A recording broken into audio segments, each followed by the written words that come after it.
Bem-vindo ao videocast da Nêmesis. A partir do olhar da neurociência organizacional, vamos dialogar a respeito dos principais desafios do mundo do trabalho, trazendo cases, reflexões, provocações e, claro, ciência para compor o nosso conteúdo. De forma leve e acessível, vamos compartilhar o nosso olhar neurocientífico com profissionais de RH, gestores e todos os curiosos sobre o comportamento humano que também vem se questionando sobre as mudanças que estão ocorrendo a todo instante, dentro e fora das empresas. Vem com a gente adquirir esse novo olhar. Olá, estamos começando mais um videocast da Nêmesis e hoje o nosso tema é saúde mental e bem-estar nas organizações. Sou Joana, consultora da Nêmesis, estou aqui com a Ana e a Thaís, sócia fundadoras da Nêmesis. E hoje a gente vai falar então sobre esse tema que está muito em voga, né, gente? Todo mundo falando sobre isso. E para a gente começar o nosso papo, já vou aqui começar definindo o que a gente chama de saúde mental. E para isso a gente trouxe uma definição da OMS, porque nada melhor do que a gente trazer, né, a definição que é mais vigente aí. Então, de acordo com a Organização Mundial da Saúde, saúde mental é um estado de bem-estar no qual o indivíduo é capaz de usar suas próprias habilidades, recuperar-se do estresse rotineiro, ser produtivo e contribuir com a sua comunidade. Então, um ponto bem interessante quando a gente olha essa definição é que ele já traz um pouco essa visão do bem-estar, que a gente fala muito sobre isso, que é muito importante, né? É que a gente precisa se preocupar com o bem-estar, né? Mas a gente também precisa estar ali de olho no mal-estar, aquele falando de recuperar-se do estresse rotineiro, né? Então, existe um balanço, né? Sim, acho que isso é legal, né? Porque a gente sempre considera que, olha, o que eu posso ter na minha vida que vai me fazer bem. Mas quando a gente pensa na construção de um ambiente, né, uma rotina que tenha mais promoção de bem-estar, que seja saudável, a gente tem que considerar que são dimensões ortogonais, como a gente fala, né? Então, a gente precisa promover trazer coisas que trazem bem-estar, que trazem prazer, que trazem relaxamento com frequência e, ao mesmo tempo, estar atento àquilo que é o que a gente chama de ofensores, né? Ou seja, que promove mal-estar. Então, a gente precisa diminuir o que traz mal-estar e subir o que promove bem-estar. E aí a gente consegue, de fato, sentir que a gente tem uma relação mais saudável, uma rotina mais saudável e mais bem-estar. A gente tem que estar atento nos dois. Acho que a grande questão é que você ter saúde mental não significa só a ausência da doença, né? Exato. Muitas vezes a gente ainda tem um quadro que pode ser subclínico, vamos dizer assim. A pessoa não tem uma doença mental, algo que seja diagnosticado, mas ela também não tem saúde mental. É muito parecido com a definição de saúde e bem-estar mesmo. Você não vai ter necessariamente a doença presente para já perceber que aquele indivíduo, né, está em sofrimento de alguma forma e aquilo ali não é um estado de saúde mental ideal, vamos dizer assim. Tem tudo a ver com o language, né? Exato, eu ia falar isso. A gente já puxa logo, né, uma das questões que eu acho que a gente pode falar mais pra frente, né? Que são coisas que acometem, que é esse limbo, né? Não tô nem bem, nem tô mal. Mas é pouco reconhecido ainda, né? Porque apesar da gente estar falando bastante sobre saúde mental, especialmente agora nos últimos anos, né? Esse assunto ainda é um assunto que tem muita resistência, né? Ele ainda é um tabu, né? Ainda não se fala muito sobre isso de forma tão aberta, a ponto, inclusive, de entender que é isso. Eu preciso do balanço entre esse bem-estar, né, e a ausência desse mal-estar, né? Eu acho que a gente ainda lida mal, né, com as questões emocionais, principalmente questões ligadas aos aspectos, né, de saúde mental. Então, a tendência é você entender que alguém que procura, né, um terapeuta, um psiquiatra, um psicólogo, é alguém que, né, a gente vai colocar aqui com 1000 aspas, tá mal da cabeça, ou tá doente, ou é maluco, como a gente, né, estereotipa. E o próprio receio de você sentir que você, de alguma forma, nesse lugar perde controle de quem você é, da sua capacidade, faz com que as pessoas tenham dificuldade de se observar e reconhecer muitas vezes uma necessidade e que ela pode ser momentânea. Então, naquele momento eu tenho uma questão emocional e eu preciso de um profissional especializado para cuidar disso, né? Ou ela é da minha natureza e eu vou ter que trabalhar essa característica também, né? Então, acho que a gente precisa cada vez mais poder falar sobre isso e naturalizar o cuidado da saúde mental, como a gente fala da saúde física, né? Então, se você quebrar uma perna, você não fica fingindo que nada aconteceu, né? Você vai lá, tratar, corre, né? E vai tratar. Então, se você tem, né, uma depressão, um burnout, uma crise de ansiedade, por que não cuidar disso também de uma forma especializada profissional, né? A ausência de conhecimento, né, das pessoas até não entrarem em contato tanto com esses sintomas, com essas sensações que estão relacionadas a um desequilíbrio ali emocional, a uma questão de saúde mental, faz com que elas se questionem: por que eu estou sentindo isso? Eu não quero dividir isso com outra pessoa, né? O que as pessoas vão pensar de mim se eu disser que eu estou desanimado para ir para o trabalho, que eu estou desanimado para fazer as minhas coisas do dia a dia, que eu não estou afim de cuidar dos meus filhos, que eu não estou afim de fazer comida? que eu não tô afim de tomar banho, né? Quem já conviveu ou quem sabe um pouco mais sobre isso, sabe que as pessoas perdem, às vezes, a sua vontade de fazer coisas muito básicas. Então, a pessoa ela fica envergonhada de admitir que ela está sentindo aquilo por falta de conhecimento, porque são sintomas comuns. É como a Ana falou, se você está com dor nas costas, você não vai ter vergonha de dizer para o médico, olha, quando eu sento eu sinto dor, ou quando eu estou de pé eu sinto dor, eu não estou conseguindo me movimentar muito bem. Agora, os sintomas que estão relacionados à saúde emocional, eles geralmente geram essa culpa, né? Essa vergonha de dividir com o outro, seja com um profissional, seja com alguém da minha família, ou seja no trabalho, principalmente, que eu tô com uma questão que eu não tô sabendo lidar, não tô sabendo administrar, né? Então, por isso o conhecimento ele é tão importante, né? Debater esse assunto com tranquilidade é tão importante para que as pessoas percam esse estigma da fraqueza. Né? Eu acho que muitas vezes a pessoa ela nem reconhece os primeiros sinais de que alguma coisa não vai bem, né? Então, são talvez sutis demais, ou tem uma normalização. Eu sempre sinto uma dor de cabeça. Eu sempre tenho uma dor nos ombros. Meu estômago está sempre mais ou menos. Eu sempre me sinto meio indisposta, meio sem vontade de conversar com as pessoas. No final do dia, no final de semana, eu quero ficar parado, né? Então, assim, são às vezes pequenas características que a gente normaliza como uma consequência de uma vida atarefada e que, se isso vai se sustentando no tempo, já é algo importante, né? De ser observado. E uma coisa importante aí, né, que vocês estavam falando, especialmente quando a gente fala do mundo do trabalho, né, que é para onde a gente olha principalmente aqui na Nêmesis, né, essa falta desse diálogo, de entender o que está acontecendo, né, de ir lá buscar ajuda, cria esse problema que acaba sendo invisibilizado, né, no dia a dia das pessoas, e também tem um foco muito grande de que eu tenho pessoas que têm um certo tipo de problema, que vai ter uma questão, né, e negligencia um pouco o que o ambiente faz com a gente também, né, que é um fator super importante quando a gente fala de questões de saúde mental, né, sejam elas relacionadas ao trabalho ou não, mas pensando aqui na nossa prática, né, pensar o que acontece na rotina de trabalho, no mundo do trabalho, é importante para a gente entender o que esse ambiente traz, que também pode ser uma fonte, né, de estresse, de mal-estar, e que pode trazer para a gente uma ausência de bem-estar, né. Então, pensando nessa relação com o trabalho, né, a partir de quando essa questão da saúde mental se torna relevante, né, para a gente trazer para esse mundo? Eu acho que a gente vem testemunhando, né, um aumento no número de casos de questões ligadas à saúde mental. Então, os mais comuns, os mais discutidos, ansiedade, burnout, depressão, né? Então, uma série de respostas, pânico também, que vem aumentando. Então, a quantidade de casos aumentando. Isso pode estar ligado a um maior entendimento, um maior reconhecimento, uma maior possibilidade de diagnóstico desses casos, mas também a gente entende que está muito, não só a gente, né, mas os especialistas, está muito conectado com essa construção do mundo que a gente vive, né? Então a gente fala muito desse mundo, que o modelo aí, que pode trazer o VUCA, o BANI, que acho que tem características próprias que também vão provocar a gente emocionalmente, né? Esse contexto de muita incerteza, né, de falta de compreensão dos próximos passos, isso gera muita ansiedade. Nós, seres humanos, né, nosso cérebro não gosta dessas incertezas, dessa falta de previsibilidade, desse excesso de informações, de complexidade. Tudo isso é desafiador para o cérebro de uma maneira geral, né?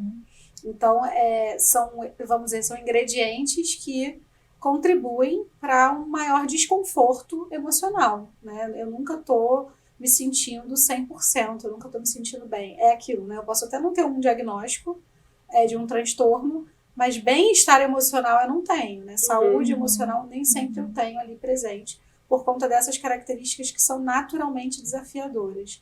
Exige novas habilidades emocionais que ninguém foi preparado para ter. Né? A gente não aprende isso na escola, a gente aprende vivendo.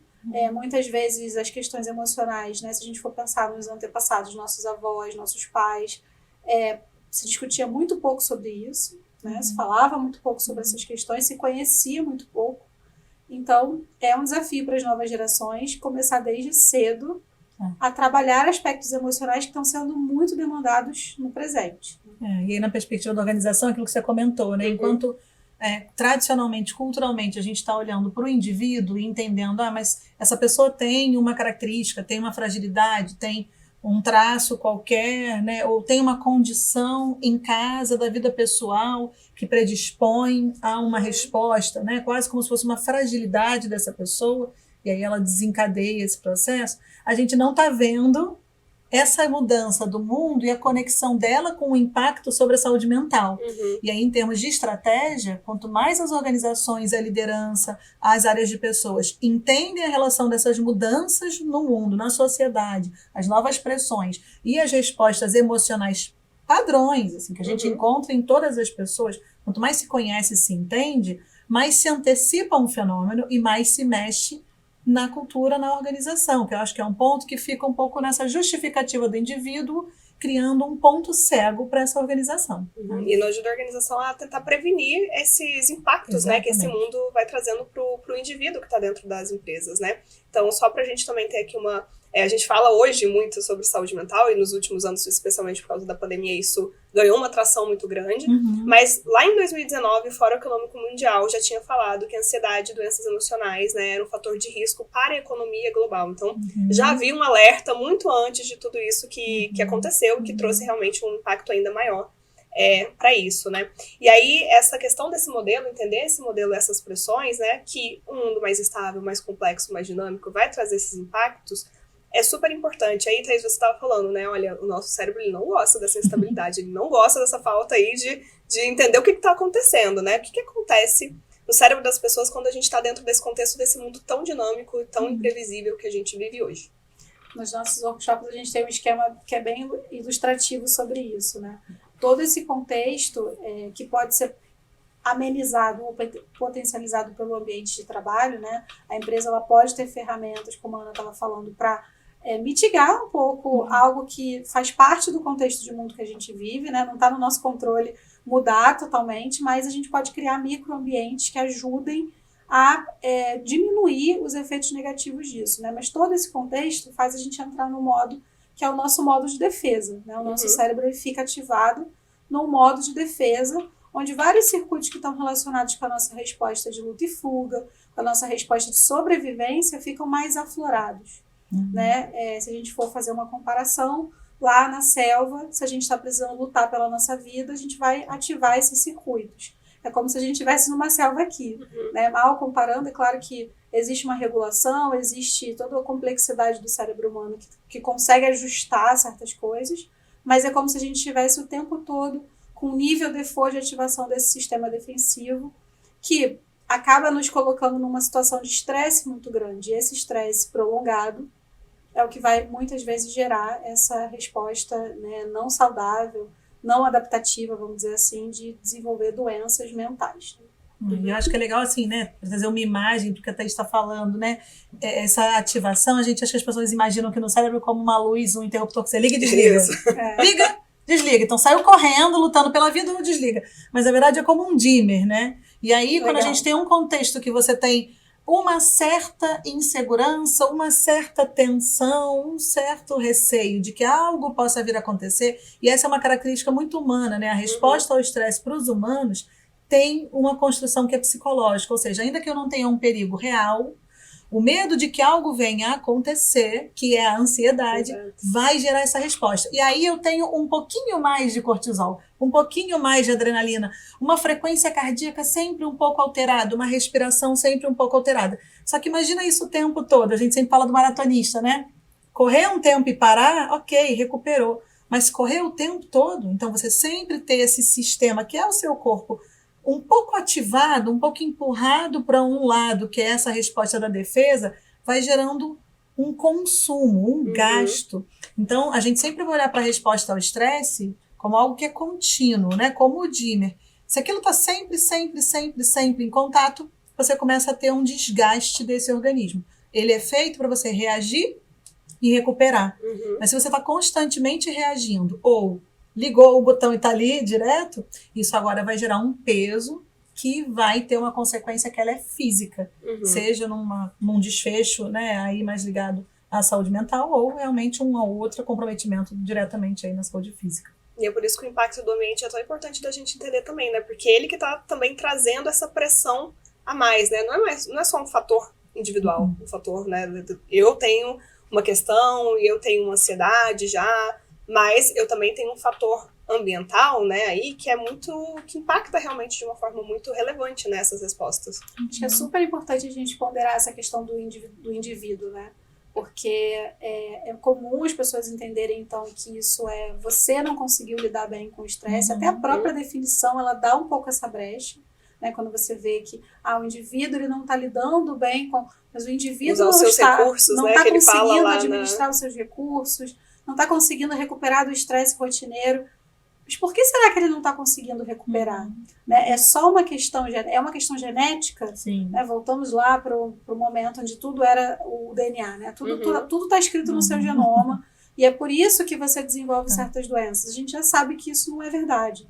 Né? O ambiente ele tem um papel muito importante. Recentemente saiu uma pesquisa sobre isso, especificamente falando sobre depressão. Né? A depressão é conhecida por ter lá questões bioquímicas, né? Então existem neurotransmissores que podem estar desbalanceados e isso gera um quadro de depressão. E o que a pesquisa mostrou, na verdade fizeram uma coletânea de várias pesquisas e mostraram o seguinte, olha, não é uma questão bioquímica que é o principal fator causador da depressão. Né? É um erro a gente pensar que, na verdade, eu desenvolvi depressão porque eu tenho uma falha no meu receptor. Um fator único, né? Exatamente.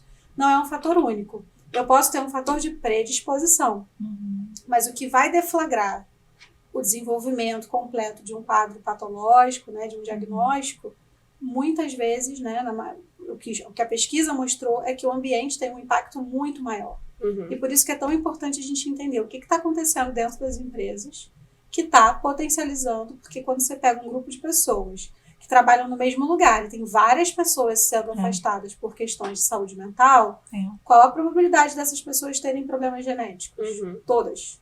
Né? E o que a gente vê muitas vezes quando a gente vai contribuir com esses trabalhos é isso, né? É ver que ao longo dos anos a empresa está tendo sim um aumento, e isso casa com questões, né, organizacionais importantes, e isso não está sendo olhado. Por quê? Porque é uma questão individual.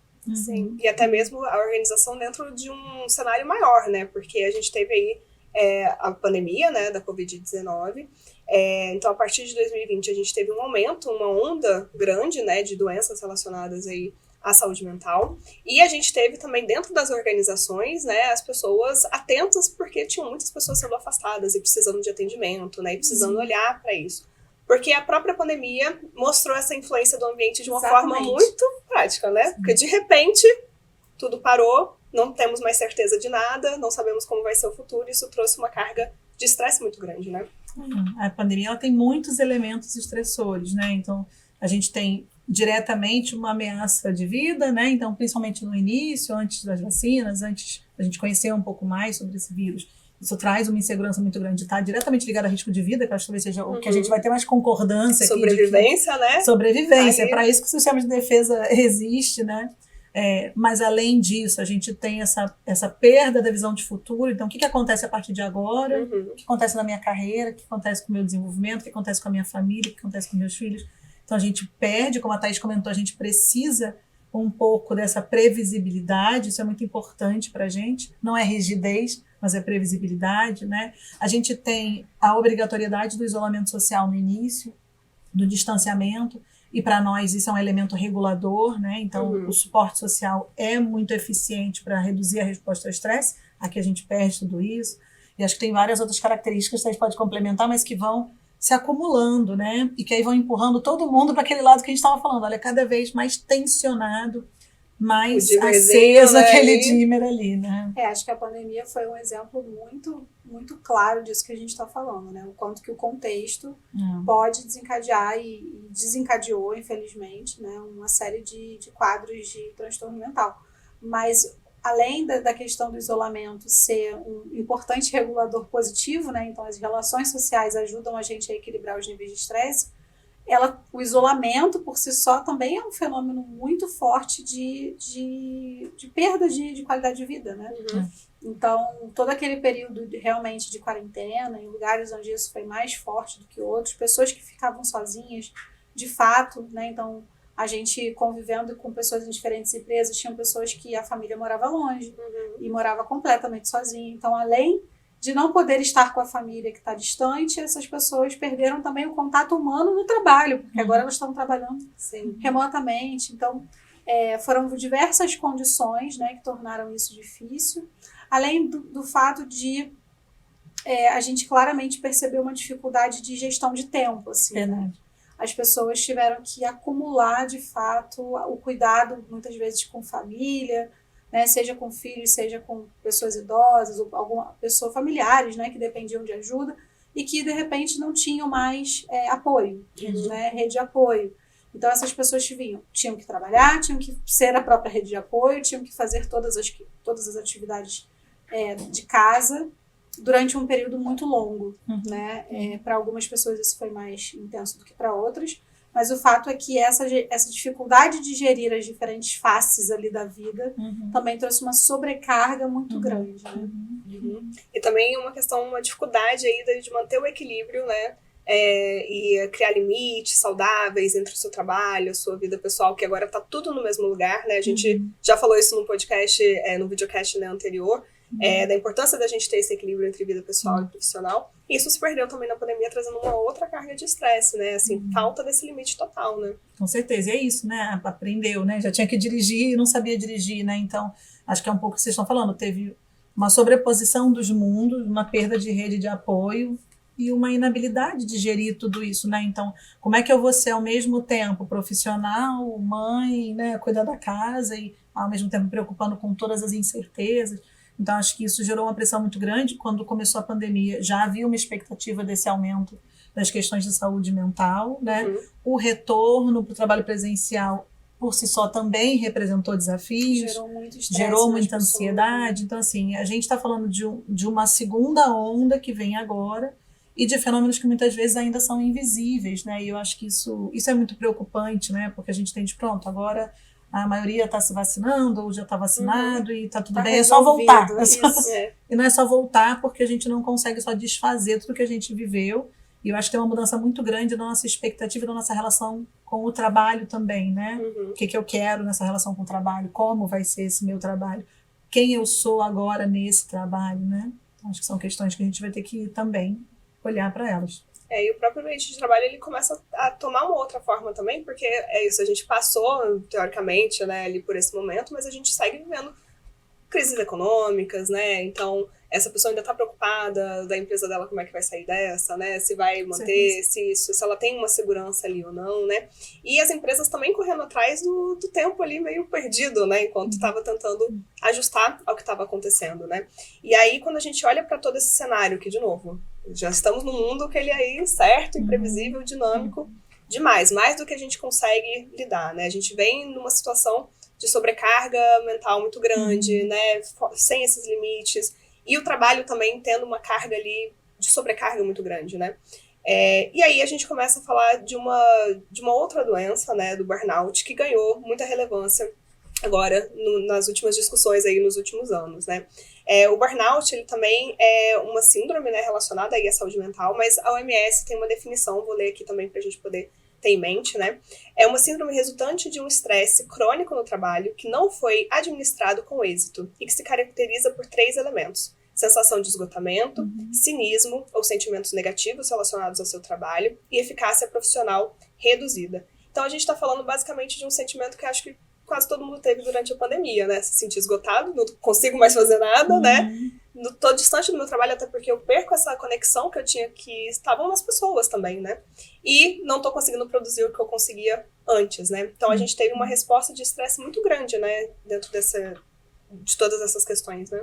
Sim, eu acho que, de novo, né? No momento que as empresas talvez não tivessem pouco conhecimento sobre o assunto, ou não estivessem monitorando o suficiente, né? Então, vem como consequência, né?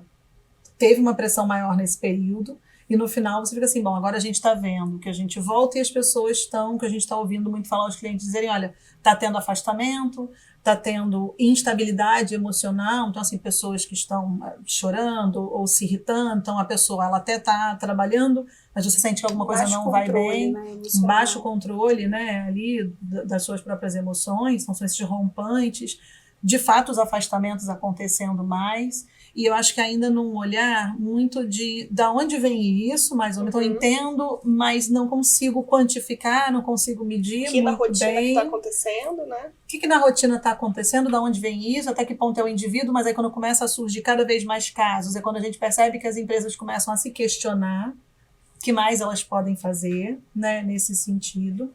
Mas eu acho que a gente ainda vê uma perspectiva onde a organização está olhando os casos quando já tem uma questão. Assim, já tem burnout, né? Já teve o afastamento. E aí o preço é muito alto, porque quando a gente continua olhando por uma lógica curativa, né, que é a vigente, onde a gente, quando tem um problema, busca a solução para esse problema, a recuperação agora de uma questão de saúde mental, ela é muito mais longa. Então custa muito mais, a perda é muito maior, fora todos os casos que estão invisíveis, como a gente falou, que não estão sendo identificados, mas estão ali. Então não tem um burnout, mas está à beira de, né? Talvez não esteja à beira de um burnout, mas já tem um quadro crônico de estresse que já causa um comprometimento de performance, de capacidade de comunicação, de relacionamento.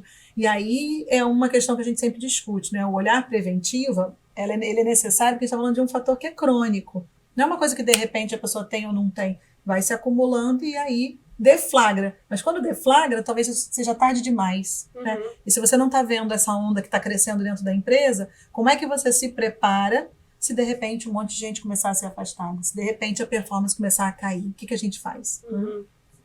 Quando a empresa ela entende, né, que o burnout ele é um efeito individual, né? Então a pessoa não está conseguindo lidar bem com aquele ambiente de trabalho, mas a vida é assim. Né? O ambiente de trabalho é dinâmico, é difícil, é desafiador e essa pessoa não se adaptou, ela não faz nada para prevenir que isso aconteça. Agora, quando ela entende que às vezes, né, na verdade, na maior parte das vezes, a cultura, o estilo de liderança, se tem ou não tem um propósito claro, se tem uma forma de reconhecer e de incentivar as pessoas, né, a ser o seu melhor, a conseguir prosperar na sua carreira. Quando ela não consegue identificar que, na verdade, ela é responsável por criar, né, um ambiente que previna esse tipo de coisa, acaba que ela, de fato, entra numa postura muito mais curativa. Né? Então, eu só vou oferecer psicólogo, eu vou oferecer tratamento, eu vou oferecer o afastamento, eu vou dar recursos para essa pessoa se cuidar, mas ela esquece que, na verdade, ela precisa, antes que isso aconteça, ou antes que isso vire uma onda, que é o que a gente tem visto, infelizmente, acontecer agora, né? Uma onda de pessoas tendo esse tipo de diagnóstico dentro de uma mesma organização, não é um efeito isolado, né? Na verdade, é uma questão muitas vezes associada à cultura e às práticas de trabalho que precisam ser revistas. A gente sabe que não é fácil, que dá trabalho, né? Que é desafiador mudar a cultura e mudar certos processos dentro da empresa, mas cada vez mais isso vai ser exigido e vai ser necessário, né? Até por conta de resoluções aí que a gente sabe que anteciparam essa preocupação com relação ao burnout, né? Pois é, agora no início de 2022, né, então a OMS, ela traz aí uma nova diretriz relacionada ao burnout, né, então assim, já existia o que era o burnout, a sua definição, né, mas ela trouxe uma nova diretriz colocando agora o burnout no CID, né, ali no catálogo das doenças, e colocando como uma doença que ela é relacionada ao trabalho, né? Então, isso traz uma nova forma que as empresas têm de olhar para esses fatores, né? E até uma coisa que é interessante que a gente está falando aqui, né? Que são essas questões que não é uma solução simples. Eu não vou pegar ali e vou conseguir, do nada, né? Vou resolver os problemas também que estão trazendo burnout, né? Que estão trazendo estresse para essas pessoas dentro da organização. Entender também que a gente vem de uma cultura que tem sido construído dentro das empresas por conta do mundo que a gente vive. De novo, a gente vai fazendo quase uma caixinha, aquela bonequinha russa, né? Você vai abrindo. Sim, a matriosca. Mas a empresa, a cultura dela também, ela vem sendo definida por conta das demandas que esse mundo traz para ela, né? Então também é quase um ponto crítico, assim, né? Das empresas olharem e falarem, deixa eu ver como é que tá sendo a minha cultura. Não que tenha sido feito porque eu quis, né? Porque a gente buscou um ambiente que você traria mais estresse, nocivo, mas porque a gente foi atendendo as demandas. O que é desses processos aqui que está trazendo estresse? Deixa eu olhar para eles, sabendo que a solução não vai ser rápida, porque não é fácil, né, desfazer esses ambientes, esses hábitos, né, essas culturas que estão trazendo o estresse. Não, e lembra que assim, né, a gente está falando de uma transformação na relação com o trabalho, do que a gente entende que é a busca por performance e produtividade, mas calcado no entendimento de que as questões emocionais são tabu e não pertencem ao ambiente de trabalho, elas são relacionadas ao indivíduo. E aí a minha sensação quando a gente vê, né, é que tem uma busca crescente por esse tema, um interesse crescente, são cada vez mais organizações, mais empresas criando áreas para cuidar, né, de bem-estar, de saúde mental, ou equipes para cuidar, ou metrificando. Mas a minha sensação é um pouco de coxa de retalhos, né? Então a gente tem ali uma parte que está super engajada, entende que isso é relevante, está tentando encampar algumas mudanças, mas numa transformação muito complexa, que vai além da cultura organizacional, que é uma questão de cultura local, principalmente, né, na América do Sul, que é bastante crítico isso. E eu tenho, às vezes, uma liderança, né, uma diretoria, enfim, ou uma parte ali da empresa que acha que isso é besteira, né, que não merece investimento, que merece atenção, que inclusive... Ou que não é responsabilidade da empresa, né? Perfeito. Ou que não é responsabilidade da empresa. E aí você fica... A minha sensação é que tem umas tensões, né? Você fica tentando mudar, mas falta ainda o primeiro estágio, que é de uma maior sensibilização, talvez de uma camada de tomada de decisão, de uma liderança. Então a gente faz treinamentos e a gente percebe pessoas que dizem, não, eu estou bem, está tudo bem, eu consigo, a minha rotina está ótima, eu não tenho problema nenhum, e sentando do lado dessa pessoa que está ótima e diz que não tem problema nenhum, a gente tem uma pessoa à beira de um burnout, né? E praticamente pedindo, olha, me diz o que é que eu faço, porque eu não sei o que é que eu faço, e não sou só eu, a minha equipe também. E isso é muito angustiante, né? Porque são duas realidades igualmente verdadeiras dentro de uma organização, mas são pessoas com cenários completamente diferentes. E a gente precisa entender melhor quais são as condições dessa equipe, por que é tão diferente, né? Então, acho que a gente está muito nesse lugar ainda de aprendizado, de entendimento, de amadurecimento das empresas para, de fato, começar a construir alguma coisa. E a gente ainda vê muito também, acho que os outros tipos de clientes são aqueles que estão buscando promover o bem-estar, né? Olhando parte da informação. Se a gente pensar o que as empresas têm feito, né, em relação a esse assunto de saúde mental de maneira geral, e o burnout está dentro disso, ainda parece muito pouco, né, assim, em termos de resultados. Por quê? Se oferece muito aspectos de relaxamento, né? Então a empresa tem programa de yoga, tem programas de meditação, eventualmente, algumas até mais, vamos dizer, engajadas, assim, oferecem psicólogos, né? Tem ali uma plataforma com baixo custo, às vezes com custo zero. Isso já é muito, já é legal, a gente já entende que é um movimento, mas muitas vezes isso não resolve o problema, né? Porque se o problema é uma sobrecarga, a gente já vem falando disso em outros canais, né? Se o problema é uma sobrecarga, ou se o problema é um ambiente tóxico, não vai resolver com meditação e yoga, né? Não são pílulas mágicas que desfazem uma cultura nociva, uma liderança que não está preparada, um ambiente com baixo reconhecimento, não vai desfazer, né? Então esse ambiente tóxico precisa ser tratado, né? Ainda que se você ofereça, continue oferecendo todos os benefícios que a empresa puder oferecer. Vai ser necessário olhar a raiz, né, do problema. Porque até mesmo essas ações, assim, a gente... eu acho que a gente já falou isso em outros videocasts também, mas nem sempre as pessoas elas têm tempo para participar, ou elas têm, nesse caso, falando da saúde mental, né, às vezes ela não tem força, né, de participar daquilo. Então, assim, olha, eu tô aqui, já tô ruim, já tá tudo dando errado, como é que eu vou achar tempo para ir participar, né, do relaxamento, da yoga, se eu tenho que entregar aquilo, né, amanhã? Então, as pessoas também têm a gente fica, né, na mente que se a gente oferecer a solução, né, de relaxamento, de yoga, os programas, as pessoas elas vão lá e elas Cabe ao indivíduo, né? Exato, elas vão fazer. E que isso vai ser suficiente, né?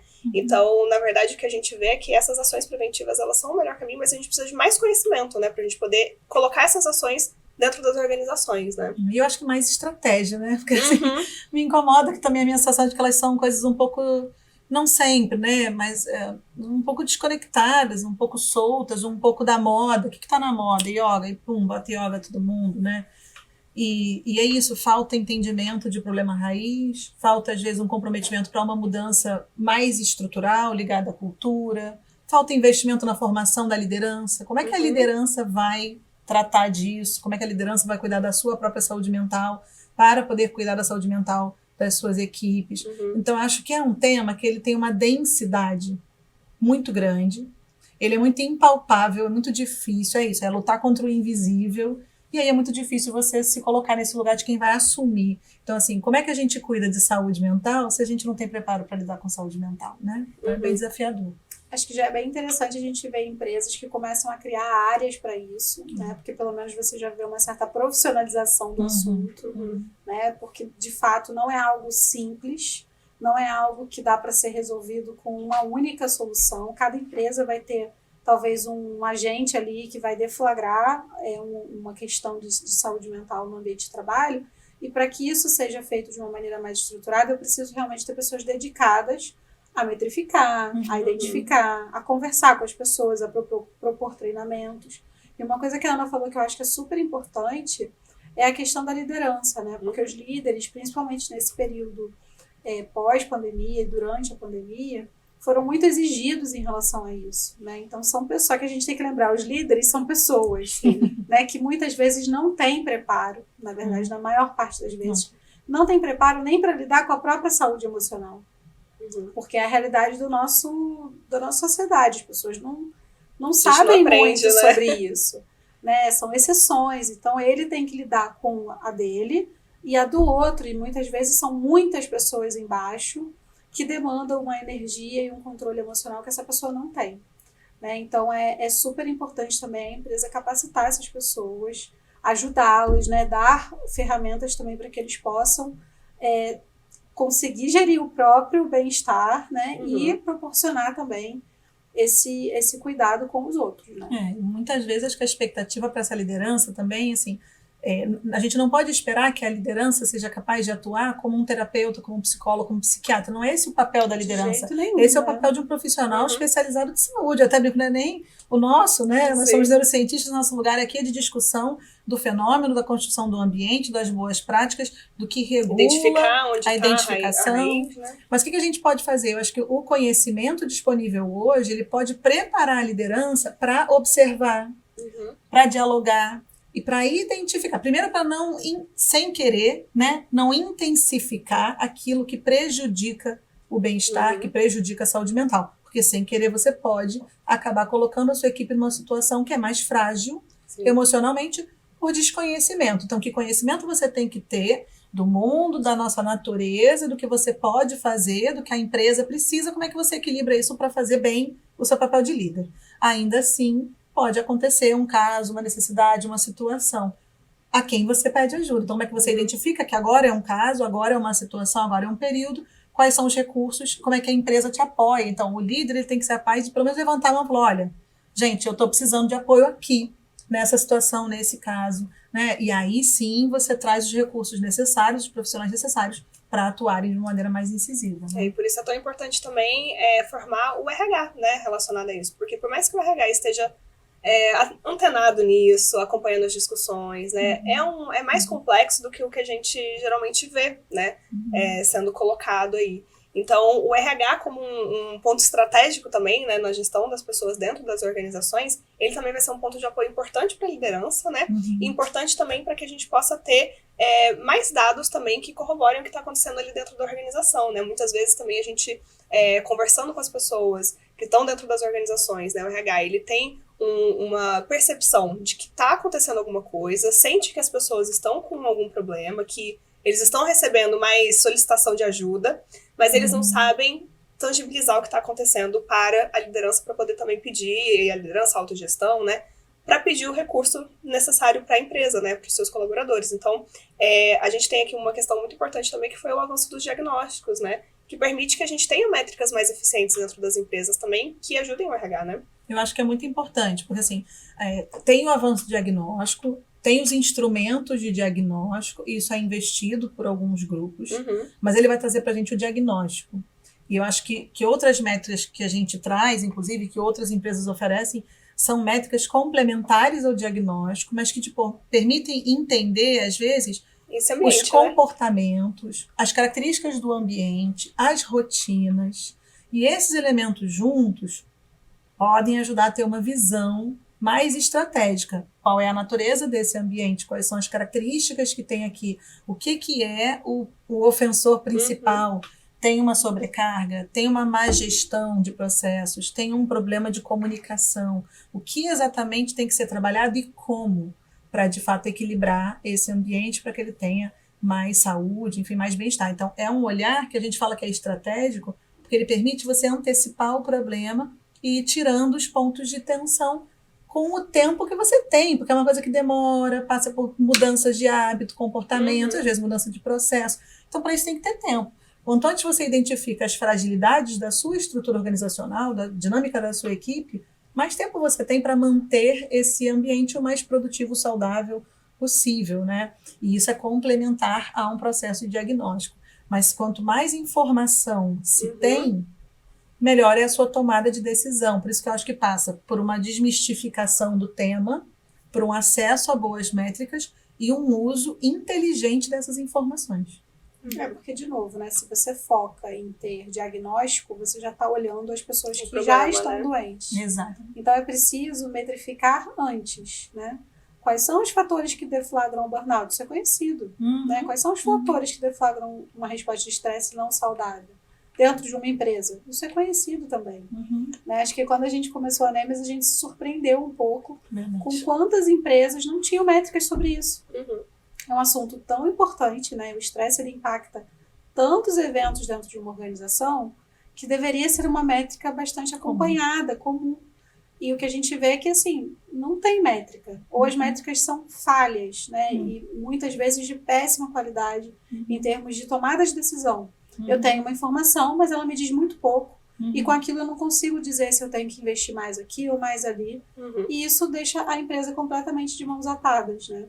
Então é muito importante essa questão da métrica, é algo que faz toda a diferença dentro desse contexto de prevenir problemas de saúde mental. O que a gente vê muitas vezes é isso, né? Falta precisão, falta sensibilidade e às vezes traz uma falsa sensação de que está tudo bem. Mas será que está tudo bem? Então, e aí tem um descasamento, né, entre o que o cliente verbaliza. Então, os BPs, a área de saúde, a área de pessoas vai falar assim, olha, mas eu tô vendo, tá? O médico do trabalho, né? Ele vem e fala, olha, tá crescendo. Tá crescendo, mas cadê? Cadê? Aí quando você olha as métricas, não se sustenta. E aí a gente entra nesse conflito com a mudança da desconstrução cultural, né? Eu tô vendo que tá piorando, eu tô vendo que tem algo acontecendo, mas eu não tenho métrica que sustenta a argumentação. E como isso ainda é tabu, ainda não pertence ao trabalho, pertence ao indivíduo, isso fica com uma porta fechada. Né? Não ganha relevância.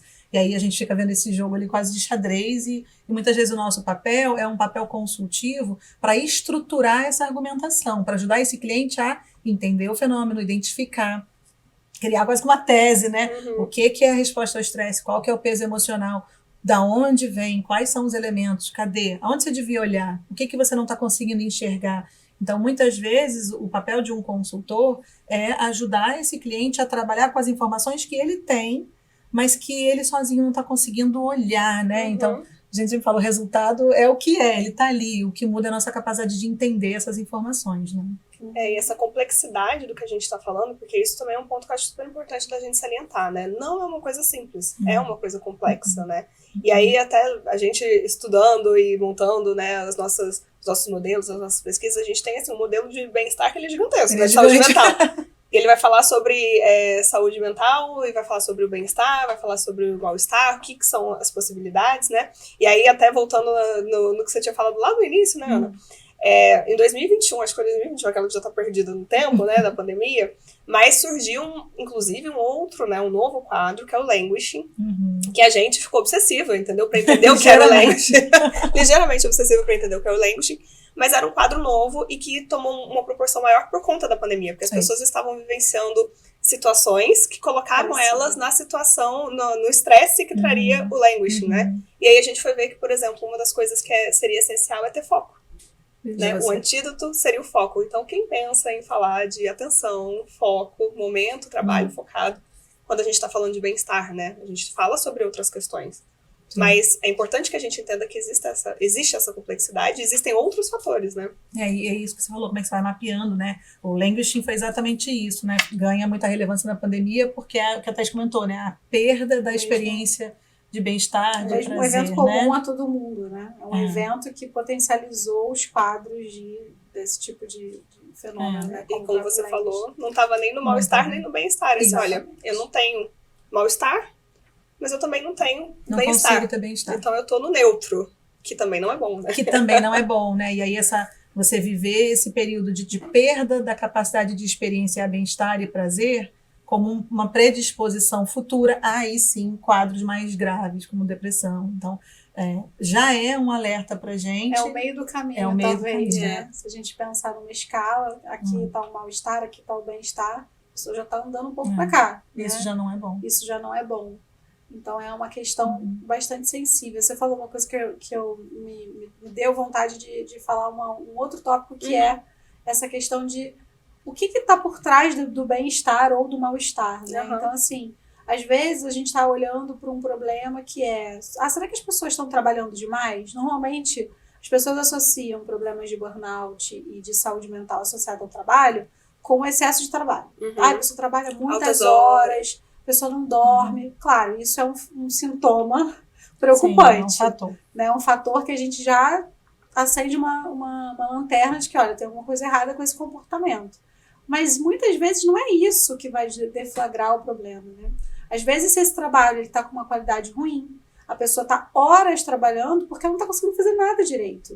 E essa sensação de não estar conseguindo fazer nada direito é o grande deflagrador né, do burnout ou de qualquer outro diagnóstico desse tipo. Então, por isso, ter boas métricas é tão importante, né? Porque nem sempre é tão óbvio quanto essa pessoa trabalha demais. Se as pessoas estão trabalhando de 8 às 5 da tarde, ninguém vai ter burnout. Não. Às vezes não tem nada a ver com isso.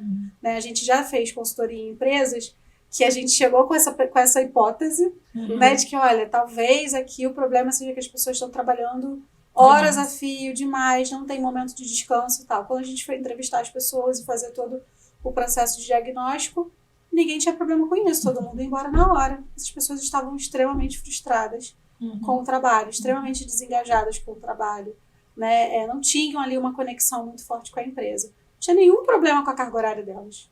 Né? Não era isso que elas relatavam como questão. Né?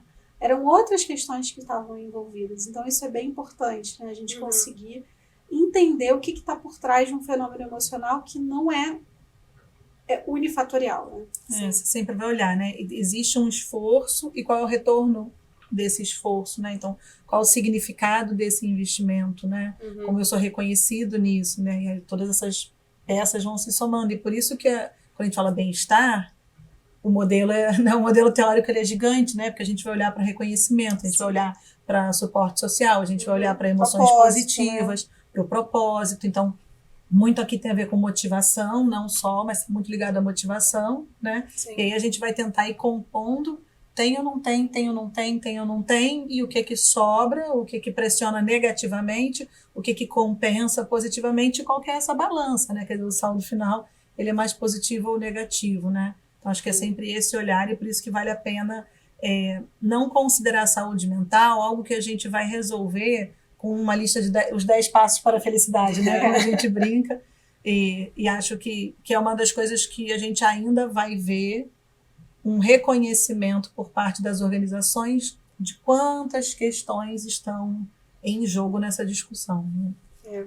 Mas é isso, não conseguimos ter como a gente sempre fala, né? Não existe uma receita mágica para resolver esses problemas, mas por onde a gente começa, né? Por onde a gente poderia começar? Se eu sou um líder, estou dentro da organização, vejo que a minha equipe, por exemplo, está precisando de ajuda, está precisando de dicas para começar de algum lugar, né? Quais seriam elas, né? Como que a gente pode olhar para esses fatores? Eu acho que a primeira dica seria realmente a gente falar sobre esse assunto, né? Deixar o espaço aberto para conversar sobre como é que está a qualidade da saúde emocional das pessoas que trabalham comigo, né? Se eu sou um líder, eu preciso ter um momento para entender como é que essas pessoas estão, porque é importante que o líder tenha esse termômetro, né? Minha equipe está bem, as pessoas estão dispostas, as pessoas estão conseguindo fazer bem o seu trabalho, não tem uma pessoa que está apresentando sinais estranhos, ela não está se comunicando direito, ela nunca está disponível, ela parece aérea. E aí são várias as questões que podem aparecer, cada pessoa manifesta isso de uma forma diferente. Vão ter pessoas que vão ficar amuadas, vão ficar desanimadas, vão ter pessoas que vão trabalhar demais, né? Vão tentar preencher todo o tempo com o trabalho, para não se confrontar com a questão, né, que ela está vivenciando ali. Então, o líder ele tem que estar atento para mudanças de comportamento, né? Ele tem que poder falar com a equipe sobre isso, e para isso ele precisa estar preparado. né? Então ele precisa estudar mais sobre esse assunto, conhecer mais, porque é inerente, cada vez mais será inerente a essa cadeira, né? Se você vai assumir uma equipe, isso provavelmente já era uma demanda antes, só que a gente negligenciava, agora não tem como negligenciar, né? Quanto mais as pessoas ficam vulneráveis, e o nosso contexto de mundo faz as pessoas estarem vulneráveis a isso, mas os líderes vão precisar saber lidar com isso, né? Então, acho que falar, ter o ambiente de segurança psicológica, poder ter momentos onde a gente conversa sobre isso especificamente, o que pode ser feito para melhorar o trabalho, para tornar o trabalho mais fluido, para reduzir carga horária, se for o caso, né? Se as pessoas estão trabalhando demais e isso é um problema, o que pode ser feito? Precisa se falar sobre bem-estar de uma forma propositiva, né? E não como um luxo, como algo que, nossa, que bacana a gente se preocupar com isso. Não, ou gente, difícil não é de alcançar, bacana, né? Também, que também fica nesse lugar, né? Isso. Nossa, um dia a gente vai alcançar o bem-estar, né? Tem Então, bem-estar acho que quando isso é bem acabou. importante. Eu acho que uma dica bem objetiva é um pouco o que você falou, né? Na hora que a gente entende, percebe que a capacidade de você se manter focado e concentrado numa atividade de cada vez surge como um efeito protetor, né, do mal-estar, do estresse. Então, na verdade, favorece o bem-estar. Eu acho que uma observação importante da liderança é entender se a equipe tem um direcionamento claro, tem uma prioridade clara e consegue ter um trabalho de foco, né, ter uma entrega. Porque muitas vezes o que a gente percebe é que não é que a carga horária é grande, mas a rotina é atabalhoada, ela é atropelada, ela é interrompida o tempo todo por mensagens, por múltiplas demandas, por mudanças de direcionamento. E é, na verdade, essa hiperdinâmica da rotina que gera a sensação de que eu nado e morro, né, na beira da praia. Do lugar, né? Eu não saio do lugar. Então, é uma falsa sensação né, é uma sensação de sobrecarga, né? Não é uma sobrecarga real, não é uma sobrecarga numérica, mas é uma sobrecarga mental. E isso se resolve com uma boa orientação de qual trabalho tem que ser feito, qual que é a prioridade e uma comunicação eficiente para que haja tempo de foco. E isso já é suficiente muitas vezes para que a pessoa possa desenvolver aquele trabalho e possa, inclusive, reconhecer: fiz a entrega que eu precisava fazer. E que essa liderança entenda a importância do reconhecimento das entregas, né? Então, não é só trabalhar, mas é trabalhar e ter sentido e significado no meu trabalho.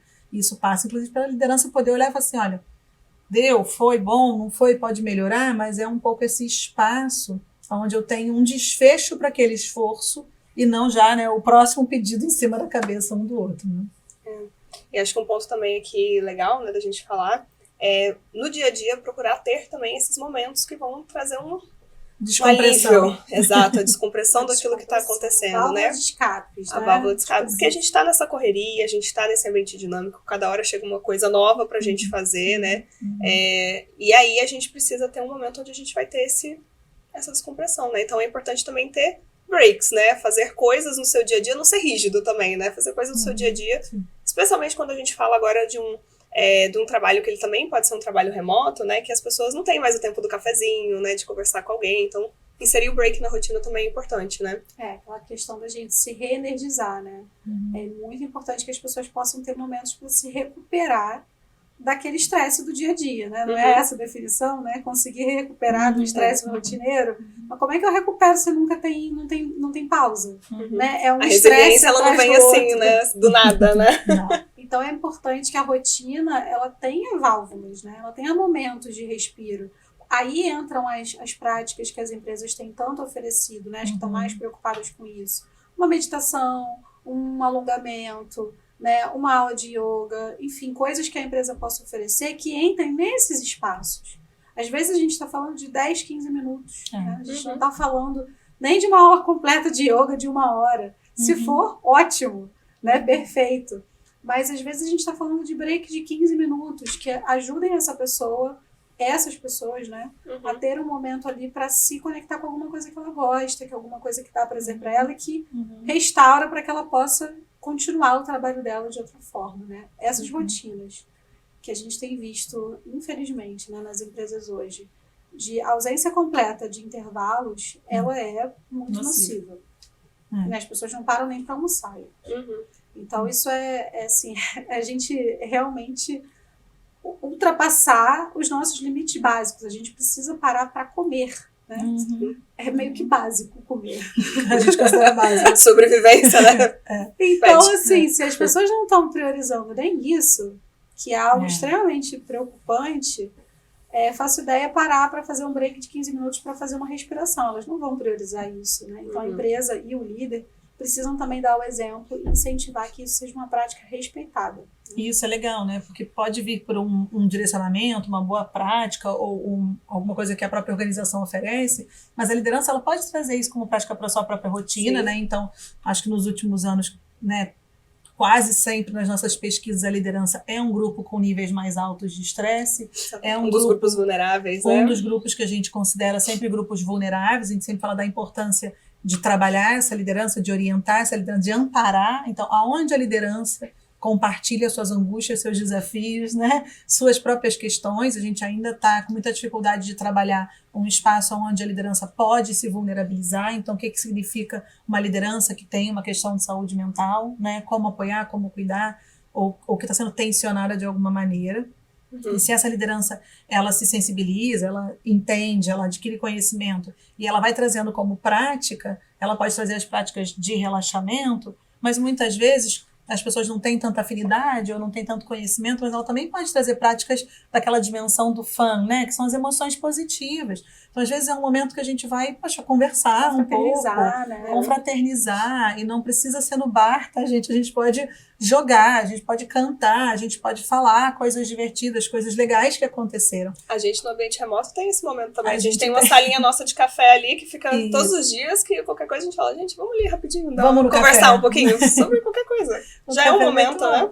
É um momento, e aí é onde você recria, mesmo que virtualmente, esses espaços onde existem emoções positivas, existe uma possibilidade de conexão emocional, de construção de suporte, e isso tudo vai te ajudando a trazer essa compensação da carga diária normal que a gente vive, né? E uma última dica aqui também é saber aquilo que te traz essas emoções positivas também, né? Então, ouvir uma música que você gosta, ler um trecho de um livro, né? Pega ali 5 minutinhos, lê um pouco, né? A gente fala muito de autocuidado, mas também a gente fica muito numa perspectiva de que o autocuidado é muito difícil de ser alcançado, né? Eu preciso ir para um spa para poder ter autocuidado, né? Para poder ter emoção positiva. Mas a gente, com esses momentos, assim, no dia a dia, né? A gente também consegue ter isso, né? Esse momento de troca, ouvir uma música que você gosta, dar um passeio rápido, né? Desce ali rapidinho na sua casa, vê um pouco de natureza, né? Se você tem essa possibilidade.